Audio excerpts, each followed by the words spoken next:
அதாவது நல்லது செஞ்சதுக்கு ஈடா நல்லதே வரணும்னா இந்த ஜென்மத்திலையும் வரலாம், அடுத்த ஜென்மத்திலையும் வரலாம். உடனே வரணுங்கிறத நம்ம இருக்கக்கூடாது.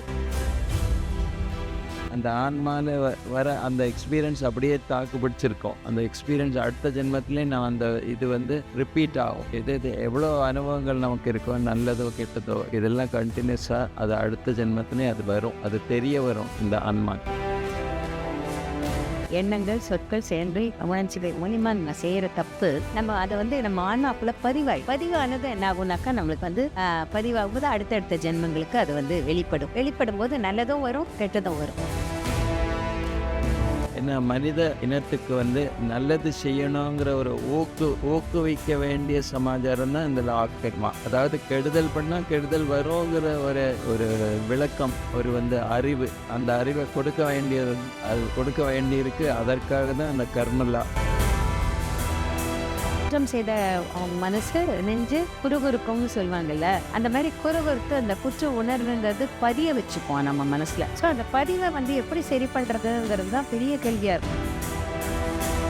இந்த இறந்து போனதுக்கு அப்புறம் என்ன அங்க என்ன செஞ்சுட்டு இருப்போம் அப்படின்னு நினைச்சு பார்த்தா, நம்ம என்னென்ன தப்பு செஞ்சிருக்கோம், என்னென்ன ரைட் செஞ்சிருக்கோம் அப்படிங்கறதெல்லாம் படமா பார்த்துட்டே இருப்போம்.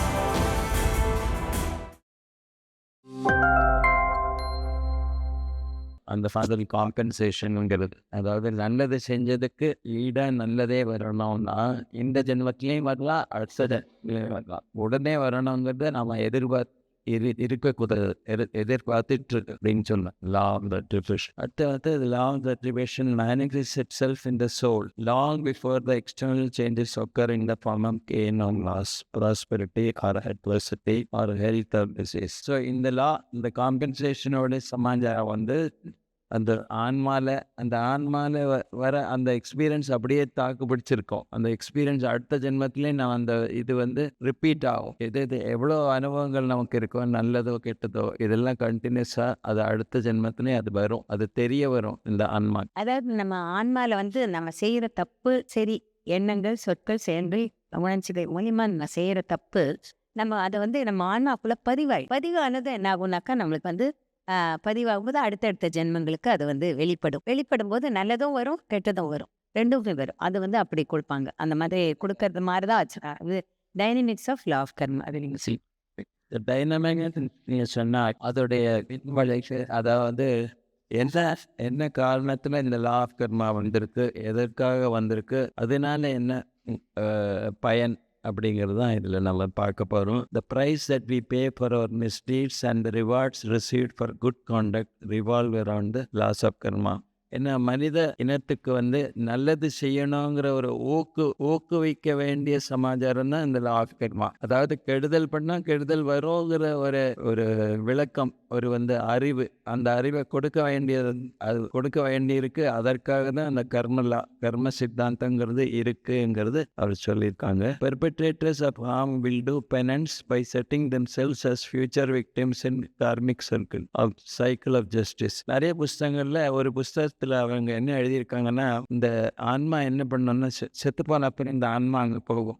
அங்கே ஒரு குரூப்பா ஒரு ஜட்ஜு மாதிரி இருப்பாங்க நிறைய பேர். அவங்க கேட்பாங்க, நீ எப்படி பரிகாரம் பண்ண போற, நீ இந்த மாதிரி ஒரு ஆளை ஆளை வச்சு கொண்டுட்ட ஒரு ஆள் எப்படி நீ பரிகாரம் பண்ண போறேன்னு கேட்டதுக்கு அந்த ஆள் அப்பவே சொல்லிடுமோ, எனக்கு நான் எந்த பரிகாரம் நீங்கள் எந்த தண்டனை நீங்க கொடுத்தாலும் நான் அதை ஏத்துக்க தயாரா இருக்கேன் அப்படின்னு சொல்லும்போது இவங்களாக அப்போ ஆஃபர் பண்ணிடுவாங்க. அவங்களே என்ன சொல்லுவாங்க, பரவாயில்ல, என்னுடைய குடும்பத்திலேயே ஒரு அங்கத்தினரை நான் அர்ப்பணியம் பண்ண ரெடியா இருக்கேன் அப்படின்னு பந்தலையே ஒத்துக்குவாங்க. அதனாலதான் சில பேருக்கு அவங்க பையனோ பொண்ணோ திடீர்னு செத்து போயிடும். ஏன் செத்து போயிடாங்கன்னா அவன் உடனே எக்ரி பண்ணியிருக்காங்க. எப்போ முன்ஜென்மத்தில் ஒரு ஆளை கொண்டு இருக்காங்க. ஸோ அவங்க குடும்பத்திலேயே ஒரு ஆள் போனாங்கிறது இவங்களே எக்ரி பண்ணியிருக்காங்க. எக்ரி பண்ணி எழுதி கொடுக்குற மாதிரி, டாக்குமெண்ட் எழுதி கொடுக்குற மாதிரி அவங்க அங்கேயே எக்ரி பண்ணியிருக்காங்க. அதனால தான் அவங்களுக்கு அந்த கர்ம வினை பயன், அந்த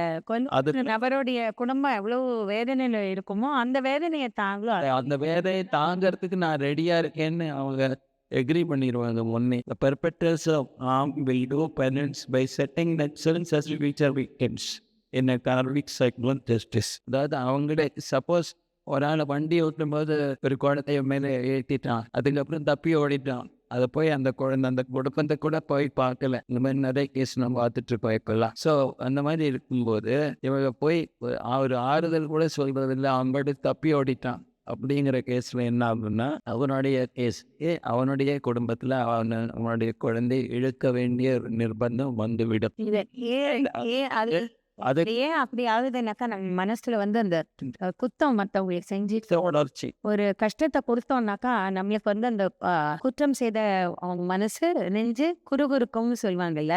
அந்த மாரி குறுகுறுத்து அந்த குற்ற உணர்வுங்கிறது பதிய வச்சுக்குவோம் நம்ம மனசுல.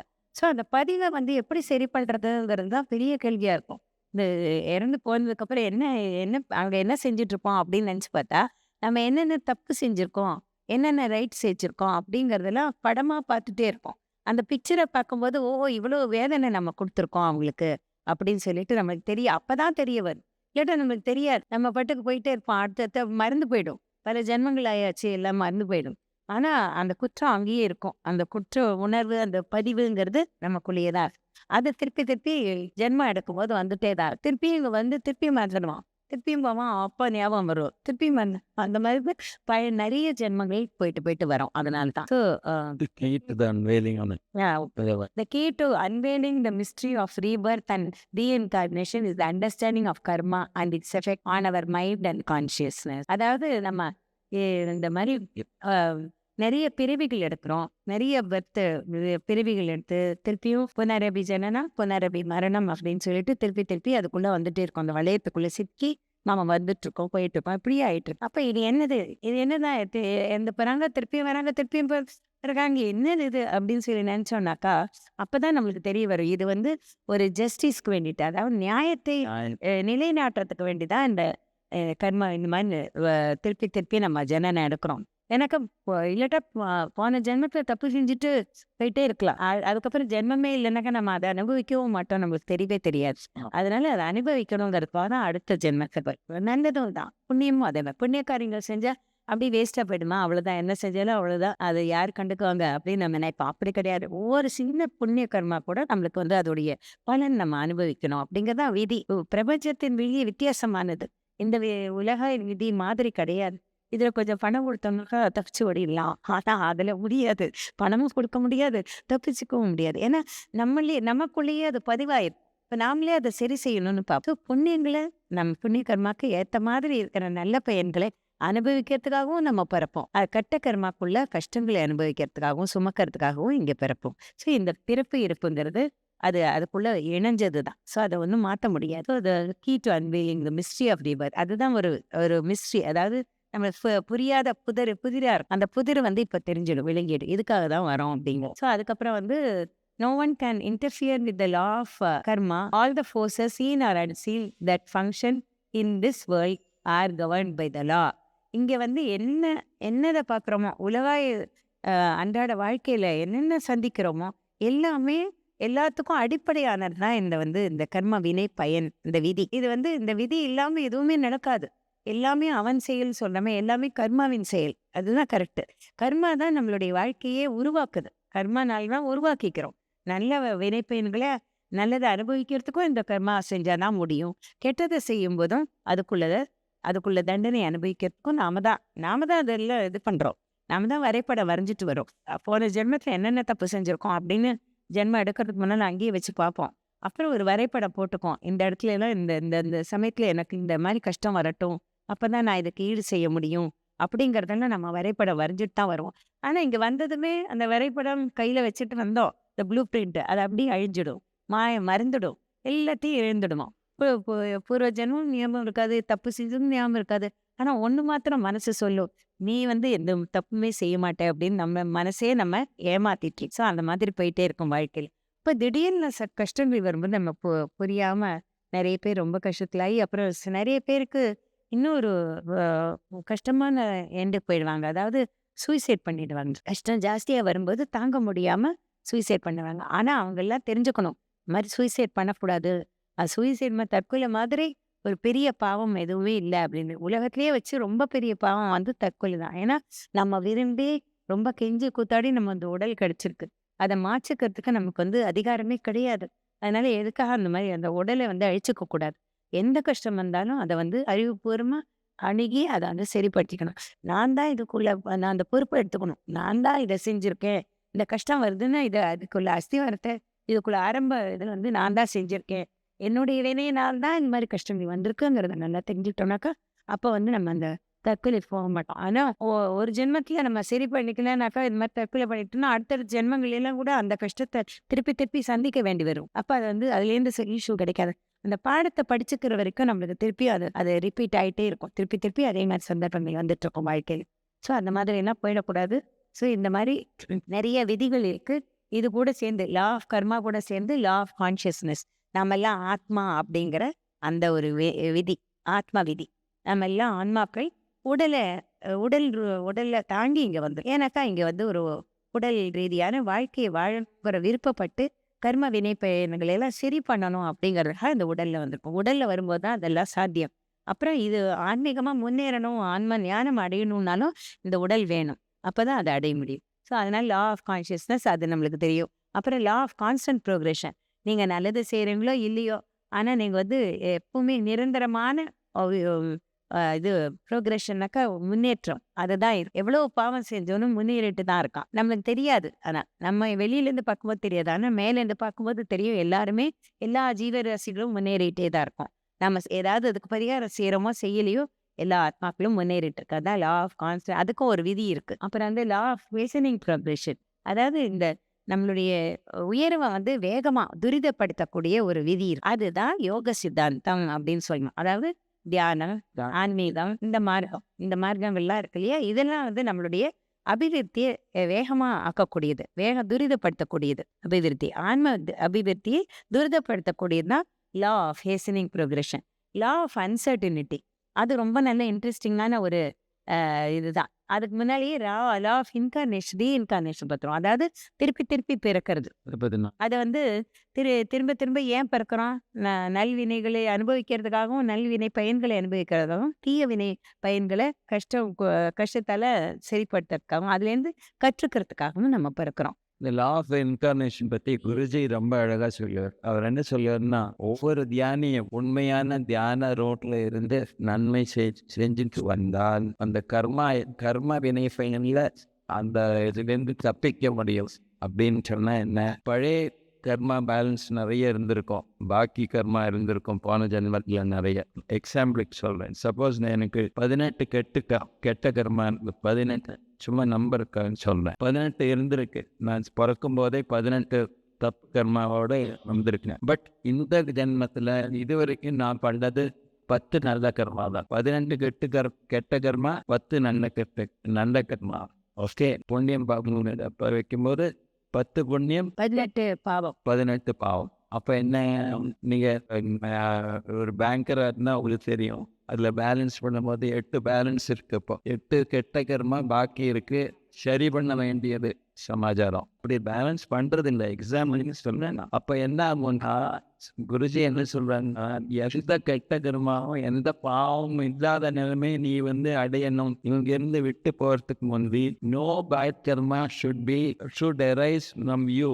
அதர்வைஸ் இல்லைன்னா மறுஜன்மா எடுத்துதான் அதை தீர்க்க வேண்டி இருக்கும். அதுல இந்த கெட்ட கர்மா இல்லாதபடி பார்க்கணும் சொல்லி. அதே சமயத்துல நல்ல கர்மா கூட பாக்கி இருக்கக்கூடாது. ஏன்னா நல்ல கர்மா இருந்தாக்கா திருப்பி வரணும். அதை அனுபவிக்கிறது இந்த உடல்ல தான் அனுபவிக்கணும். ஸோ அதனால அப்போ திருப்பி வந்தோம்னா திருப்பி கெட்டது செஞ்சு திருப்பியும் வந்து நம்ம பாவத்தை சுமந்துக்க வேண்டிய அவசியம் வரும். ஸோ புண்ணியத்தை அனுபவிக்கிறதுக்கும் நம்ம உடல் எடுக்க வேண்டி வரும்ல. கெட்ட கர்மா நல்ல கர்மா, அதாவது பாவம் புண்ணியங்களுக்கு தாண்டின ஒரு நிலையை நம்ம அடைஞ்சிடணும். பிறவிகளே இருக்காம இருக்கணும்னாக்கா, இன்னும் அடுத்தது பிறவிகள் எனக்கு வேண்டாம், அந்த இந்த இறப்பு பிறப்புங்கிற அந்த சக்கரத்துக்குள்ள நான் மாட்டிக்க வேண்டாம் அப்படின்னு நினைக்கிறவங்க நல்லதும் ஒரு அளவுக்கு பண்ணணும். நல்லது பண்ணியிருக்கேன்னு நினைச்சுக்க கூடாது. நம்ம நல்லது பண்ணியிருக்கேன்னு பதிவு பண்ணக்கூடாது. எதுவுமே பதிவு பண்ணாட்டா அடுத்த ஜென்மம் எடுக்க வேண்டிய அவசியம் இல்லை. நம்ம என்ன பண்ணிடுறோம்? பதிவு பண்ணிடுறோம் எல்லாத்தையுமே. ஆனா கெட்டது பண்ணும்போது தனியாவே பதிவு ஆயிடும். பதிவானதுக்கு அப்புறம் தான் கெட்டது செய்வோம்.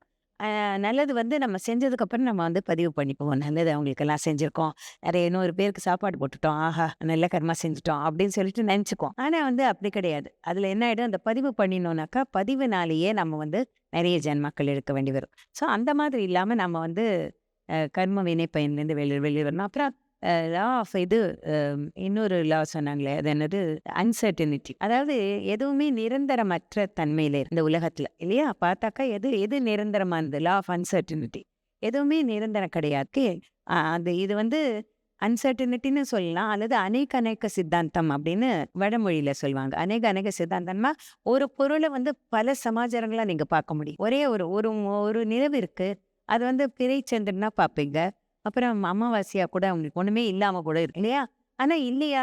அங்க நிஜமா பார்த்ததுனாக்கா அங்க சந்திரன் இருக்கா இல்லையா? இருக்கு. ஆனா உங்களுக்கு தெரியல. நமக்கு தெரியல. ஏன்னா அது அதோடைய கோணம் வேற மாதிரி இருக்கு. அதனால சந்திரன் இருக்கிறதே தெரியல. சோ வந்து இது வந்து 3ஆம் பிறை, இது 4ஆம் பிறைன்னு சொல்லி ஒவ்வொருத்தருக்கும் ஒவ்வொரு மாதிரி தெரியும் பாருங்க. பல பல பேருக்கு ஒரே நிலை தான். ஆனா பல இடங்கள்ல இருக்கிறவங்களுக்கு பல விதமா அது காட்சியளிக்கும். இல்லையா? அந்த மாதிரி நம்ம அந்த அநேக அநேக சித்தாந்தத்துல ஒரு சமாச்சாரத்தையே பல விதமா நம்மளால நினைச்சுக்க முடியும். ஒவ்வொருத்தருக்கும் ஒரு வித்தியாசமான அபிப்பிராயங்கள் நிறைய இருக்கும். இத தெரிஞ்சுக்கணும். அப்பதான் ஒரு குடும்பத்துல வந்து ஒற்றுமையா வாழ முடியும். நல்லிணக்கத்தோட வாழ முடியும். அந்த அன்சர்டனிட்டி லா அந்த அந்த இது அநேக அநேக சித்தாந்தம் அது வந்து 2யும் தெரிஞ்சுக்கல அப்படின்னாக்கா, நம்ம நல்லிணக்கத்தோட ஒரு குடும்பத்துல வாழவே முடியாது. எதுவும் நிரந்தரம் கிடையாது. ஏதோ ஒரு வீட்ல வந்து ஒரு சின்ன பையன் வந்து அந்த டம்ளர போட்டு உடைச்சுட்டான். "டேய் அது நான் வந்து டெல்லியில போய் ரூ. 600 வாங்கினது தெரியுமா? உடைச்சுப்புட்டியே இப்படி ஒரே நிமிஷத்துல. இந்த மாரி இருக்கலாமா?" அப்படின்னு சொல்லி அப்பா, அம்மா கோச்சுக்குவாங்க. ஆனா, அவங்க ஒரு ஒரு பொருள நினைக்கிறது இல்ல. ஒரு சமாச்சாரத்த அன்சர்டனிட்டி எதுவுமே நிரந்தரம் இல்ல இங்க. எல்லாமே அழியக்கூடியது தான். பார்க்குற அத்தனையும் அழியக்கூடியது தான். அதனால நம்ம அழிஞ்சதுனாக்கா அதுக்காக வருத்தப்படக்கூடாது. அத வந்து வேஸ்ட்டு, எனர்ஜி வேஸ்ட்டு. நெறைய எனர்ஜி இந்த மாரி வேஸ்ட் பண்ணி கடைசியில என்ன ஆகுது? ஆஸ்பத்திரி பெட்டுக்கு தான் போயிட வேண்டியது. நெறைய பேர் ஆஸ்பத்திரி பெட்ல ஏன் படுத்திருக்காங்க? ஏன்னா இந்த மாதிரி வாழ வேண்டிய விதமே தெரியாம வாழ்ந்து, அன்கான்ஷியஸா வாழ்ந்து, அதாவது விழிப்புணர்வே இல்லாம வாழ்ந்துட்டு இருந்திருக்காங்க. அதனால தான் அவங்க வந்து அந்த மாரி எனர்ஜி எல்லாம் போயி, அவங்களுடைய ஆரோக்கியம் கெட்டு, அந்த ஆற்றலே இல்லாம ஆகி அந்த மாரி பட்டுட்டுருக்காங்க. வேற ஒண்ணும் கிடையாது. நமக்கு ஆரோக்கியம் சரியில்ல அப்படின்னாக்கா, நாம தான் அதுக்கு பொறுப்பு. நாம தான் காரணம். அத நல்லா தெரிஞ்சுக்கணும் நம்ம. அடுத்தது next slide. How do we burn out? Serious negative. நிறைய பாவம், பாவம். பாவங்கள் செஞ்சிருக்கோம். அதை வந்து நிவர்த்தி பண்ண இல்லை பரிகாரம் என்னன்னு பண்ணணும் அப்படிங்கிறத நான் பார்க்க போகிறோம். இதை வந்து சங்கல்ப சக்தி, அதுக்கு வந்து நான் தியானம் செய்ய செய்ய இரேஸ் நெகட்டிவ் தரமாக எப்படி வெளியில் போவோங்கிறது. So power of will and determination, அதாவது மனசில் ஒரு உறுதி வேணும். நம்ம என்ன செய்யணுன்ற வாழ்க்கையில் நல்லதை எவ்வளோ செய்யணுங்கிறது, கெட்டது செய்யக்கூடாதுங்கிறது நம்ம மனசில் இருந்தால் தான் நம்ம அந்த கர்ம வினை பயனிலிருந்து வெளியில் வர முடியும். பண்ணின தப்பு கர்மாவை கூட சரி பண்ண ஒரு வழி இருக்குங்கிறது தான் சொல்லியிருக்காங்க.